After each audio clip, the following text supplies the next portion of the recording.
बिहार की राजनीति में उथल-पुथल मची हुई है। मुख्यमंत्री नीतीश कुमार के राज्यसभा सदस्य बनने और पद छोड़ने की आहट के साथ ही उनके करीबी जेडीयू विधायक अमरेंद्र कुमार उर्फ पप्पू पांडे पर कानूनी कार्रवाई तेज हो गई है। गोपालगंज जिले में भू माफिया संरक्षण और जमीन कब्जे के आरोपों में पुलिस ने छापेमारी शुरू कर दी थी। गोपालगंज के कुचायकोट विधानसभा क्षेत्र से 4 बार विधायक चुने गए पप्पू पांडे बिहार के चर्चित बाहुबलियों में शुमार हैं। 1 अप्रैल को जितेंद्र कुमार राय ने कुचायकोट थाने में एफआईआर दर्ज करवाई थी। इसमें पप्पू पांडे, उनके भाई सतीश पांडे और चार्टर्ड अकाउंटेंट राहुल तिवारी पर 16 एकड़ 93 डिसमिल जमीन बिलावा गांव में फर्जी दस्तावेजों से कब्जाने का आरोप लगाया गया था। शिकायत के मुताबिक आरोपी भूमाफियाओं को संरक्षण देकर अवैध कारोबार चला रहे थे। विरोध करने पर ताले तोड़े गए और फायरिंग तक कर दी गई।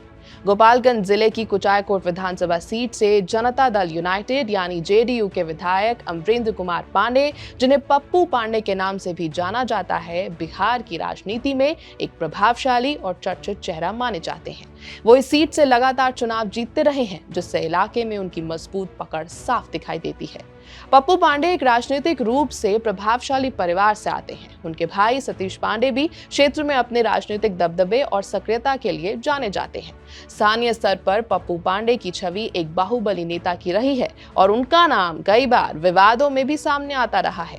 उनके खिलाफ हत्या के प्रयास, अपहरण और जमीन कब्जाने जैसे गंभीर आपराधिक मामले दर्ज होने की जानकारी सामने आई है।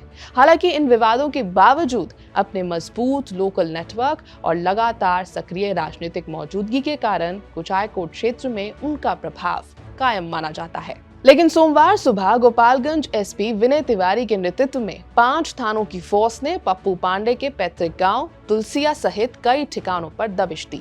100 से ज्यादा पुलिसकर्मी तैनात थे, लेकिन विधायक और भाई सतीश पहले से ही फरार हो चुके थे। एमपी एमएलए कोर्ट ने गैर जमानती वारंट जारी किया है। पहले ही 4 सहयोगी भोला पांडे, गुड्डू कुमार, दीपक कुमार राम और नीतीश कुमार गिरफ्तार हो चुके हैं। एसपी ने 2 विशेष टीमें गठित की हैं, जो पटना समेत अन्य जगहों पर छापे मार रही है। नीतीश कुमार के दिल्ली जाने से बिहार में बीजेपी के नेतृत्व वाली नई सरकार बनने की चर्चा है, जिससे जेडीयू के नेताओं पर दबाव बढ़ा है।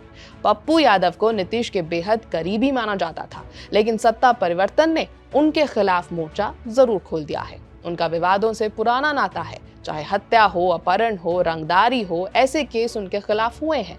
परिवार का गोपालगंज, सिवान और देवरिया में रसूख है, लेकिन माफिया रोधी अभियान ने चुनौती जरूर दे दी है। इस कार्रवाई से जेडीयू में हड़कंप मच गया है। पप्पू पांडे खुद को जनसेवक बताते हैं, लेकिन जातीय समीकरणों पर उनकी पकड़ अब परीक्षा की घड़ी में है। पुलिस का अभियान जारी है और गिरफ्तारी किसी भी पल हो सकती है। बिहार की सियासत में यह मामला नया मोड़ ला सकता है, खासकर सत्ता बदलाव के बीच। क्या पप्पू पांडे का बाहुबली रसूख समाप्त हो जाएगा? समय ही बताएगा। फिलहाल आप देखते रहिए एबीपी लाइव। मेरा नाम है श्वेता शर्मा।